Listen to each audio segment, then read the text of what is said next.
नमस्कार, स्वागत है अमृत विचार के ख़ास कार्यक्रम ख़ास बात ख़ास मुलाकात में।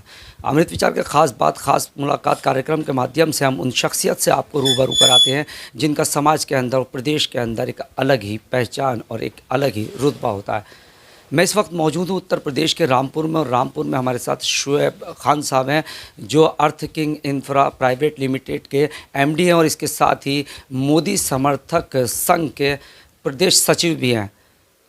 पिछले दिनों हमने देखा कि लॉकडाउन लागू किया गया कोरोना काल के चलते, सैकड़ों गरीब बेसहारा असहाय लोगों का सहारा बने। वही शुएब इकबाल साहब हमारे साथ हैं, आइए जानेंगे उनसे फ़र्श से अर्श तक की कहानी और शख्स से शख्सियत तक की कहानी, उन्हीं की ज़ुबानी। सर, सबसे पहले अमृत विचार से बात करने के लिए, टाइम निकालने के लिए बहुत बहुत शुक्रिया आपका। Thank you. और सबसे बड़ा थैंक यू आपका और विकास भाई का कि जो आज मेरे साथ बैठे हैं। और अमृत विचार जो आपका न्यूज़पेपर है उसका मैंने जो सर्वे किया अपने अकॉर्डिंग, तो वो बड़ा ज़बरदस्त चैनल है, वो बहुत तेज़ ग्रोथ कर रहा है। और मेरी ये आशा है कि सब भाई जितनी मेहनत कर रहे हैं आप लोग की, उत्तर प्रदेश में और पूरे हिंदुस्तान में बहुत जल्दी ये तरक्की करे और बहुत बड़ा चैनल और बहुत बड़ा न्यूज़पेपर बन के निकले।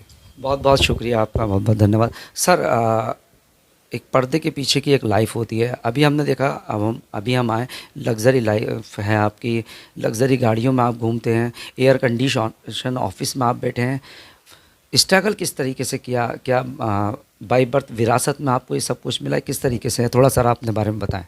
देखिए, मेरी बड़ी एक क्रिटिकल लाइफ है और मेरी एक ऐसी लाइफ है कि शायद इस पे एक पिक्चर बन सकती है। मेरी स्कूलिंग्स रामपुर में हुई। मेरा कॉलेज का सपना जो था वो सपना रह गया, टूट गया। मुझे क्रिकेट का बहुत शौक़ था, मैंने बहुत अच्छे लेवल पे क्रिकेट भी खेली। और मेरे फादर का एक एक्सपोर्ट का बिज़नेस था बहुत ज़बरदस्त, जिसको वो रामपुर में करते थे, प्लेसमेंट कॉस्टर सप्लाई करते थे और बड़ा अच्छा बिज़नेस था। उस टाइम बड़ी अच्छी लाइफ थी।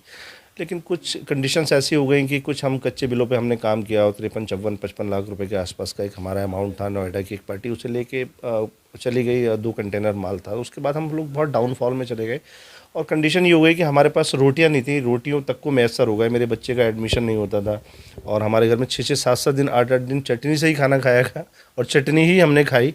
लेकिन कभी किसी के आगे हाथ नहीं फैलाया, ना कभी कुछ करा हमने। कभी मैंने अपना फ़ोन बेच दिया, कभी गाड़ी बेच दी, कभी सिलेंडर बेच दिया, कभी घर का पतीला बेच दिया। इस तरीके से हम घर में पैसे ला के देते थे तो घर में खाना बनता था।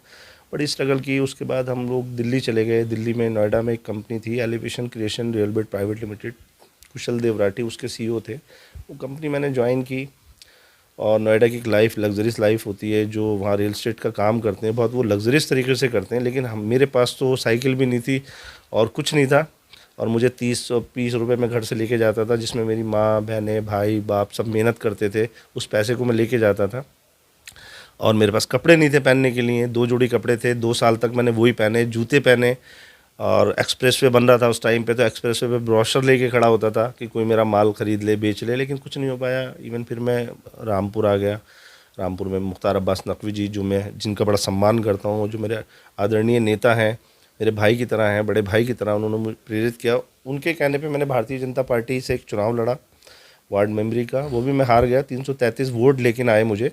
मुस्लिम्स बहुमूल्य क्षेत्र है बजोड़ी टोला, जहाँ से 333 वोट भारतीय जनता पार्टी को आना और कमल के फूल पे लोगों को मोहर लगाना, ये भी अपने आप में एक बहुत बड़ा अचीवमेंट था। वो मैंने अचीव किया। उसके बाद फिर स्ट्रगल किया, भारतीय जनता पार्टी के साथ रहा, फिर बिज़नेस में स्ट्रगल किया, ये सारी चीज़ें करता चला गया। तो एक मेरी डील क्लिक होती है, 2.5 लाख रुपये उसमें मैं कमाता हूँ। और ये 2016-17 के आसपास की बात है। उसके बाद मैं एक रेस्टोरेंट यहाँ रामपुर में खोलता हूँ। उसके बाद हल्के हल्के करके एक साइड बिलासपुर में करी, ये करी, मेहनत करी, कुछ इन्वेस्टर से पैसा लगवाया, कुछ कहीं से पैसा लगवाया, कुछ माल बेचा। इसी तरीके से करते करते आज अल्हम्दुलिल्लाह जो भी है वो आप लोगों के सामने है। और मैं इसके साथ ये चाहता हूँ कि रियल एस्टेट दुनिया करती है, सब काम करते हैं, मेरा थोड़ा सा एम दूसरा है। एक तो मैं डेवलपमेंट जो होते हैं हाई राइज़ और या हाउसिंग सोसाइटी, इस प्रोजेक्ट में काम करना चाहता हूँ। दूसरा, उससे सबसे सस्ता एक प्रोजेक्ट ये करना चाहता हूँ कि जिसमें मैं गरीब लोगों को आवाज़ दे सकूँ। तो मेरा एक प्लान है, वो चल भी रहा है। और उस प्लान के अकॉर्डिंग मैं लोगों को 50,000 रुपये टोकन लेके प्लॉट दे रहा हूँ 3 साल के टाइम पे। तो उसमें मैं चाहता हूँ कि प्रधानमंत्री जन कल्याणकारी योजनाओं का लाभ लें वो लोग, और उसमें 2-2.5-3 लाख रुपए का उनको लोन मिलता है। तो उसके अकॉर्डिंग वो बना के कम से कम सर के नीचे उनकी छत हो जाए। बाकी आपके सामने सर। जैसे कि सर हमने अभी हमारी बात हुई काफ़ी सारे लोगों से, लॉकडाउन के अंदर आपने काफ़ी सारे लोगों की मदद की और अगर कहें कि रियल इस्टेट में है, इसके साथ ही आप एक समाज सेवा का भी भाव है। कहाँ से आपके अंदर जागृत हुआ, या जो आप अपना पास्ट देखते हैं उसमें जो परेशानियों से आप गुज़रे हैं, उसको देखकर ये समाज सेवा का भाव आया, किस तरीके से आया सर? देखिए, मैं आपको बड़े एक स्पष्ट बात ये बताऊं कि ये आपके मन के अंदर खुद होता है और ऊपर वाला हर उस शख्स को चुनता है जिससे मोहब्बत करता है। पैसा दुनिया में सबके पास है, लेकिन दिल किसके पास है, ये बड़ी बात है।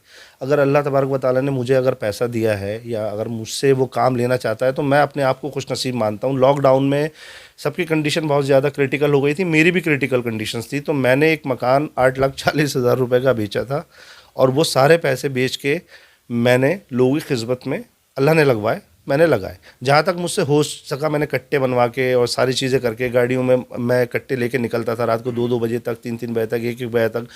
प्रशासन ने बहुत अच्छा काम किया था, डीएम साहब ने हमारे बहुत अच्छा काम किया था।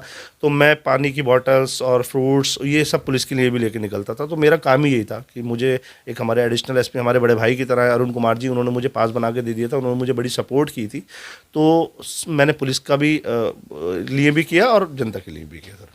अमूमन हम देखते हैं कि जो सक्सेस लाइफ होती है उसके पीछे किसी ना किसी का हाथ होता है, एक दोस्त का होता है, वाइफ का होता है, माता का होता है, पिता का होता है। आपकी सक्सेस लाइफ के पीछे किसका हाथ मानते हैं?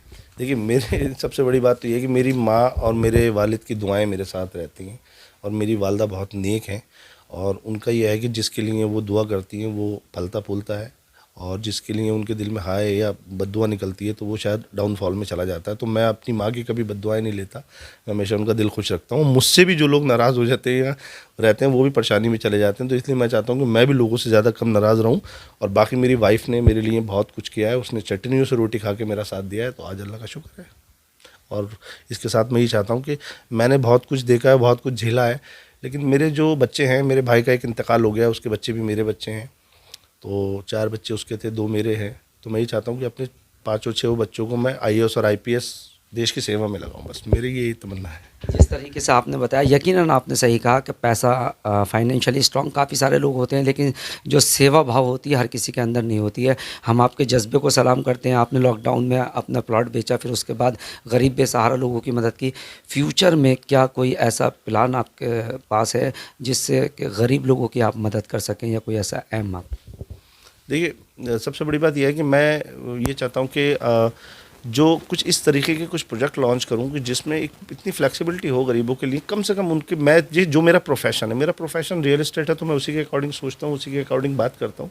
तो जो मेरा प्रोफेशन है मैं उसके साथ ये चाहता हूँ कि भविष्य में भी कुछ ऐसा लॉन्च करूँ कि बना बनाया घर बहुत ही लो प्राइस पे ये दे दूँ। तो मैं सबसे बड़ी योजना प्रधानमंत्री जी की जो ज़बरदस्त है आवास योजना, मैं उसके अकॉर्डिंग कुछ बात कर रहा हूँ और रामपुर में विकास प्राधिकरण का, तो मैं चाहता हूं कि वो चीज़ लागू हो तो मैं प्रधानमंत्री आवास योजना के अकॉर्डिंग काम करूं और लोगों की मदद करूं। युवा चाहते हैं कि शुएब खान साहब की तरह बन जाएं, क्या संदेश देना चाहेंगे उन्हें, ख़ास तौर से रामपुर के जो युवा हैं उनके लिए? देखिए, सबसे बड़ी चीज़ आपका डेडिकेशंस, ये बहुत अहम, और कुछ रूल्स और रेगुलेशंस फॉलो करना पड़ेंगे। मेरी सबसे बड़ी जो मोहब्बत है आज की डेट में, जिसे मैं सबसे ज़्यादा मोहब्बत करता हूँ, मेरा वर्क है। इसके बाद मैं सब चीज़ों को रखता हूँ। मेरी वाइफ, मेरे बच्चे मेरे काम के बाद हैं। तो डेडिकेशन से अगर आप अपना बिजनेस करें तो ऐसे सोच के करें कि आप जॉब कर रहे हैं, और अगर आप किसी की जॉब करें तो ये सोच के करें कि ये आपका खुद का बिजनेस है, आप सक्सेस हो जाएंगे। बहुत खूबसूरत, बहुत बहुत शुक्रिया अमृत विचार से खास बातचीत करने के लिए। थे हमारे साथ शुएब खान साहब, जो रामपुर की जानी मानी हस्ती हैं, और एक लंबा सफ़र इन्होंने तय किया। काफ़ी स्ट्रगल के बाद इन्हीं की ज़ुबानी, इन्हीं की कहानी हमने आपको दिखाई। किसी और शहर में किसी और शख्सियत से फिर हम आपको रूबरू कराते हैं। तब तक मुझे और मेरी टीम को दीजिए इजाज़त। आप देखते रहिए अमृत विचार।